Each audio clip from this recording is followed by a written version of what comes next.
Boker Tov Rabotai. We're here on this wonderful Wednesday morning. I want to bless everybody. It should be a Yom Tov, a Yom Shel Simcha Be'ezrat Hashem, and a day of Hashgacha Pratit. We always have Hashgacha Pratit, but specifically today should be an elevated day of Be'ezrat Hashem. It's a good feeling in the air today, and it should continue throughout the day Be'ezrat Hashem. Tov.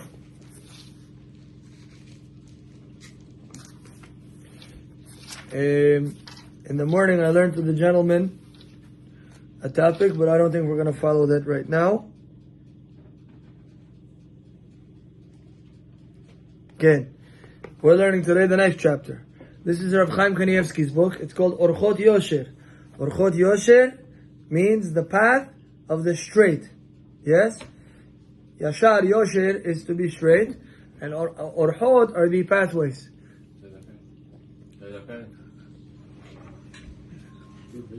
שהכל נהיה בדברו.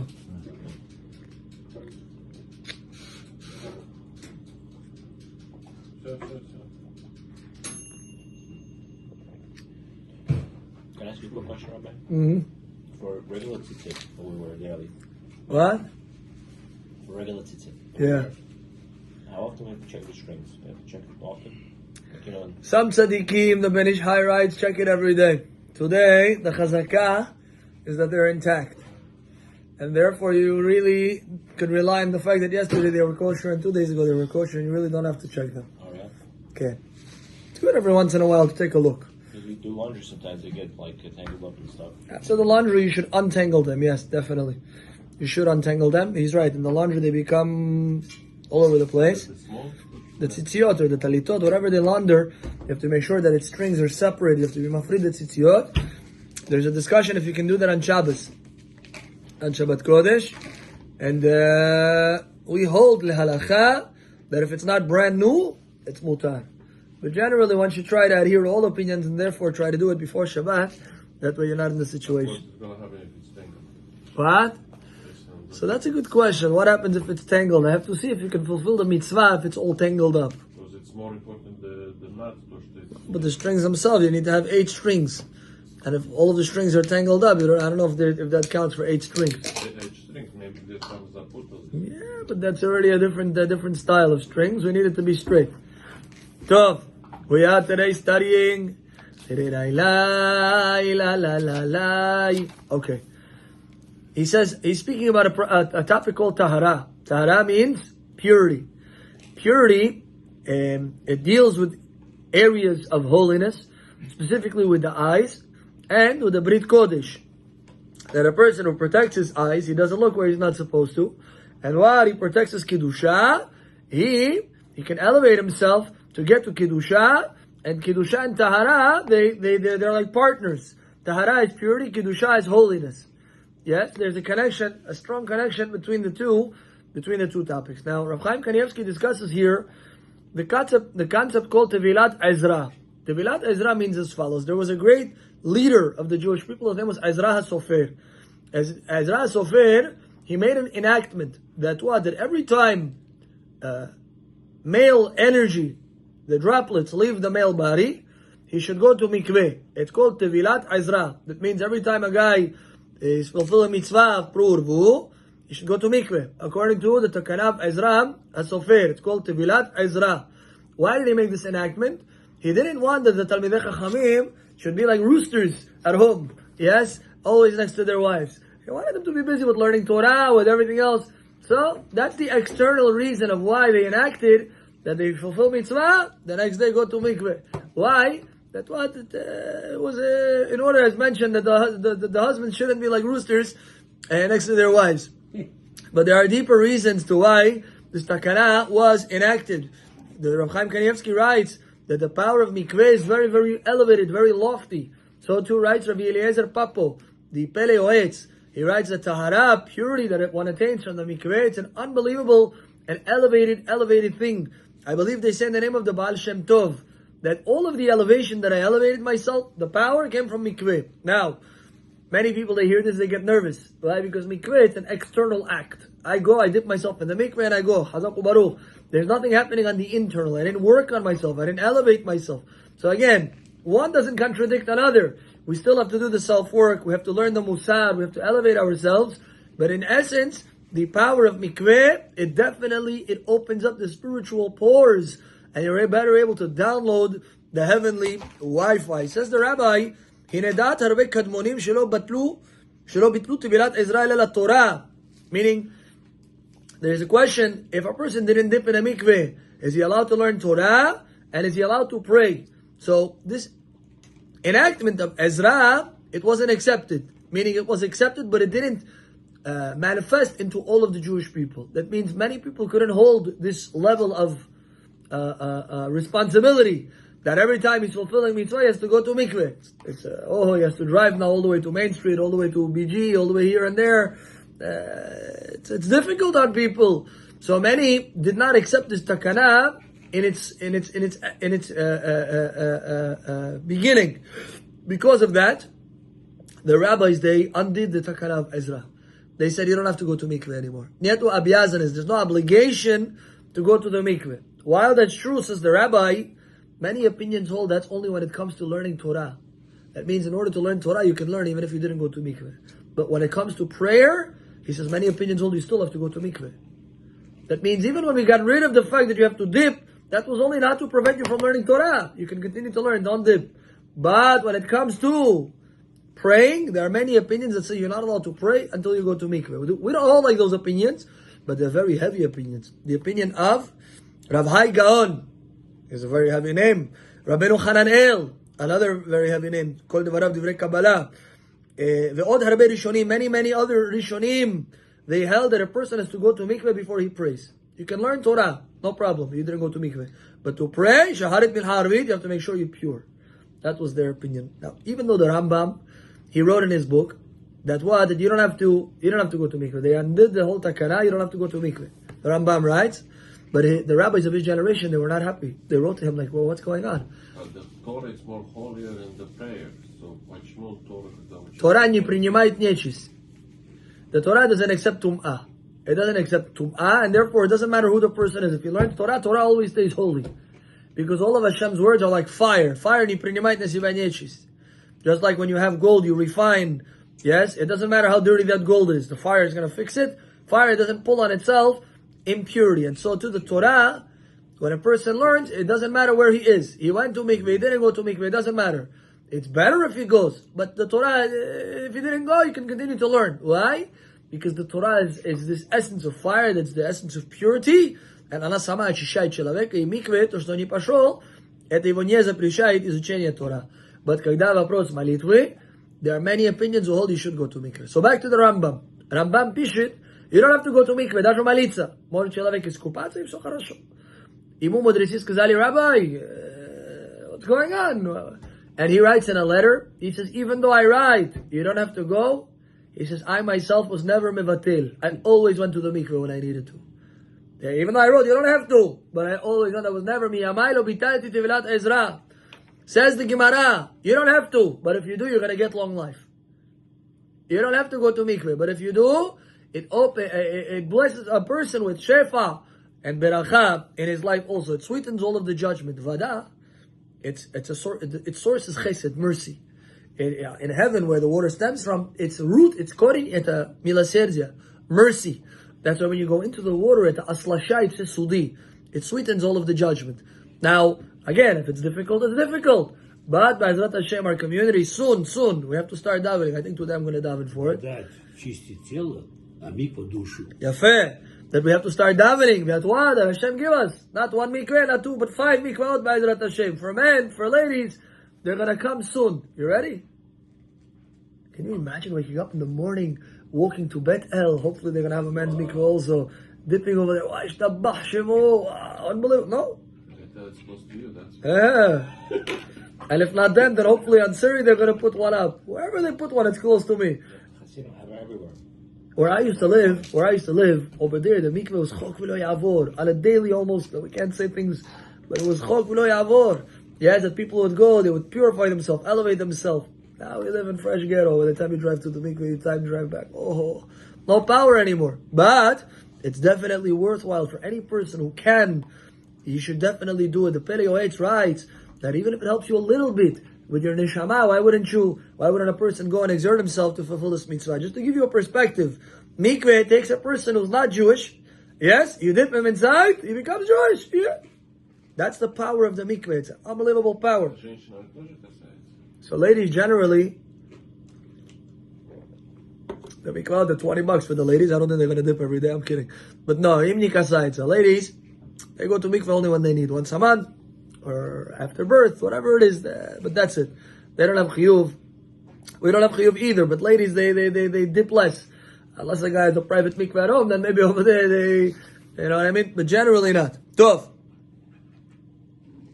The Gemara writes, any person who's strict on himself, they give him longer life.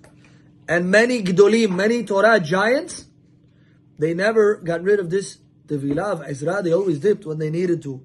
And also the Ari writes that a person who's especially a person who's studying more lofty things, he's studying more mystical essences, areas of the Torah, studying Kabbalah. The Mekubalim write very strongly that he has to be tahor, he has to be pure. Chilavei Katori fulfilled mitzvah, and now he wants to go learn very high level things. He's mamash mekatzitz banetiot. He's doing a big sin. Yes, and people, they go off the derech because of that. So the tzaddikim, they're always. So you said the Torah it's holy unless Okay. когда пишут Тору, софер он должен каждый раз идти to the mikveh. That's a good question. You hear his question? So I don't think that's an obligation. It's elevated because when you dip after the mikveh, your writing is more infused with godly light, with holiness. So the Torah that you write, it comes with more manifestation of divine light. Versus a person who doesn't. There's not all surfers do this, right? What? Not all surfers have to dip. Not? All surfers. I have to do the research. I heard the ones that dip, their stuff costs more money. Yeah. Right? That's what I heard. It's more considered more holy. They Nice. have to pay a premium. Otherwise, it's cheaper. It's still kosher. Nice. Chazan. I'm not a sofer, unfortunately. Fortunately also. But I'll do the research, Bezrat. Monday. Maybe. הם אלו שהמחבר ניסן בתפילת עזרא. Oh, you want to know something? Some rabbis, they write books, and their books are accepted everywhere. Some rabbis write books, nobody learns their books. He says, what's the secret? He says, these rabbis, they're always pure, they always go to mikveh. Their books, because they were written in purity and holiness, the whole world learns their books. Okay. The whole world learns their books. שכל החיבורים נתקבלו בכל ישראל. Any big sefer that you know, any big book, Shulchan Aruch, Rambam, anything that was world acclaimed, for sure the author, he went to the mikveh when he needed to purify himself all the time. Why? Because in a state of purity, when a person writes, that book's not a regular book now. It looks like a regular book, but inside it has more life. Holy. And it's more holy, and it's mitkabel in the entire world. אלו הם שהמחבר נזהר בתפילת עזרא, והיום שמצוי מקוואות וקל לטבול. He says, today you have mikvahs everywhere. You should try definitely to dip. Oh. People who dip in the mikvah on Shabbat, you have to be careful. Number one, mikvah shouldn't be hot. Halakha writes, you're not allowed to dip in a hot mikvah on Shabbat. Oh. Nice. Number two, But you're not controlling it, it's already set up. that's true. Hashem should give us mercy that the mikveh people should listen to us. Some of them just don't listen. They don't listen. But they cannot put like a timer. Let's They say, could. They don't listen. The regular temperature, like as Friday, Saturday, it's a little bit cooler. So. They could. They don't listen. Number two, you have to be careful not to squeeze the hair from water. And number three, dry yourself well before you go outside. Why? Because not every community has an eruv. And if you have your beard filled with water and you're walking, he's saying it's not good. It's a form of carrying. And therefore, dry yourself well. You know, you dab yourself on Shabbat, yes. And he says that's good. ולא יעשו הנחה שיצאו מהמקווה עד שיכנסו לבית. ואז הווה לשבות לשבות, והווה מרשות היחיד לרשות היחיד כדרך כרמלית, ובזה אפשר להקל במקום מצווה, כגון שהמהר להתפלל, וכן נהג אדוני אבי, הסטייפלר ז"ל. יפה. Rabbi, after when you're dipping in the mikveh, you have to take a shower or... You don't have to, but it's nice. You don't have to. Which way is better? No, usually No, before them. Там же душевая есть. Кен. Мы же сразу находим. The tzaddikim first shower, they go to mikveh and then they leave. But today, you cannot just leave. Because the water, there were 7 million people before you, so you come out of a But soup. it still count you was dipping and... Yeah, it still counts. The purity, the tahara, you still get. So, there was once a story with Rabbi Chaim Kanievsky. This is 12 years ago. In Israel, 5773. How many years ago? 12 years ago. We're right now 5785. In 5773, it was summer. And the rain in Israel 12 years ago was unbelievable. Pouring rain and rain and rain and rain. And nobody knows what in the world is going on. He says very few people know the story. But this is the story. It was not rainy season. It was right after Pesach. They finished building the mikveh. They came to the rabbi and said, Rabbi, what are we going to do? We're going to wait till the winter for the rain to come. Again, are we allowed to pray for rain now in the summer because we need to fill the mikveh? Or no? The rabbi said, no, don't pray for rain right now. But the mikveh is going to get full. Don't worry. The mikveh is going to get full. He says, don't worry. He went like this. To daven specifically is not good, but don't worry. The rain will not stop falling until the mikveh is going to get full. In the coming days, the weather, gashtak, it started to become very cold. Powerful winds, rain started to fall and continued for several days. Now, Rabbi Chaim Kanievsky, his grandson, brought him a sweater. He said, Bobo, this is for you. He said, why are you giving me the sweater? We're still saying Morid Atal. Morid Atal, it's the summer. The Rabbi Chaim was always thinking about Torah. Keradi, I'm wearing a sweater, I'm saying Morid Atal. He's always thinking in halachic terminologies. So, why a sweater? We're saying Morid Atal. The grandson said that it's unusual rain outside. It's pouring rain. It's raining and raining and raining. He said, we think people are saying that it's because of Saba's blessing, because of Bobo's blessing, Rav Chaim Kanievsky, that the reservoir is filling for the new mikveh. Rav Chaim said, if the reservoir is filled with rainwater, then summer can come back. That's what he said. When the And what about the farms or all the haklaot? The grandson checked. It turned out that the reservoir was not full. The rain needed to continue, and the rain continued. The rain continued several more days. And Rav Chaim Kanievsky said, it's raining because the mikveh needs to be filled. Now listen to this. A few days later, Erev Shabbat, they told Rav Chaim Kanievsky, they said, we need another 150 liters of water. About 40 gallons, 45 gallons of water we need. He said, Be'ezrat Hashem, it's going to be, don't worry. Over Shabbat, he says it was raining like buckets and raining and raining and raining and raining. Something that no one ever remembered in all of Israel. Since when do we have rain in the summer? Just coming and coming and coming. And what? And Rav Chaim again, he said it's because of the mitzvah of mikveh, that God wants the mikveh to be filled. He says when the water reached the top, boom, the rains disappeared. It was unbelievable. He says this took place 12 years ago on 5773. When the waters had reached the top of the reservoir, the wondrous rain stopped falling. So the power was in Israel 12 years ago. I don't know about Jerusalem. Rav Chaim lived in Bnei Brak. This story took place Shikun Gimel. Shikun Gimel. I don't know where Shikun Gimel is, but that's where Okay. Shikun Gimel. But by Ezrat Hashem, when Rav Chaim Kanievsky was alive, he always used to say, when the rockets used to fly, he said, no rockets will fall on Bnei Brak. And all the while the rabbi was alive, there was never a rocket in Bnei Brak. The rabbi passed away, Chas v'shalom, we hear sometimes a rocket fell into Bnei Brak. Unbelievable. But when he was alive, he said, no rockets are going to fall into Bnei Brak. The same thing that Lubavitch says, that don't go out from Israel. No one get killed. No one. But that in 29 rockets, no one get killed. Chazak. Amen. Now, on the concept of purity, when a person becomes sandok, it's good for him to go to mikveh. The morning of the Brit Milah, it's appropriate for him to go to mikveh, and he should pray for 3 things for the baby. Number 1, he should pray the baby should be a tzaddik. Number 2, that he should protect his Brit Milah. May he be a pure boy. Yeah? And number 3, that he should have a holy neshama. At the time of the Brit, when you neshama, and so you should pray that he should get a holy neshama. Specifically, the person who names the baby, you have to be careful that he's a holy person. Why? Because at that moment that he names him, Israel, he infuses neshama, mimikora kedusha, into the baby. So it's very appropriate that what? There should be a Yirei Shamayim who gives the name. What do you mean? Like, let's say the father usually tells the rabbi. Okay, the person, not always is the rabbi. Sometimes they call a random guy from the audience, come give the name. Okay. Okay? no, I haven't seen that happen. Usually it's the Moel or Rabbi or Sometimes it depends. Tough. Now, I add a fourth thing, says the Chidah, that he should merit long life and good health. You should pray for the baby at the time of Brit Milah, that Be'ezrat Hashem, that the baby should live long life and good health. And the zechut of the Brit, and the zechut of the mitzvah, of the purity and holiness, Hashem blesses Klal Yisrael, v'chein hi ratzon v'nomar, Amen.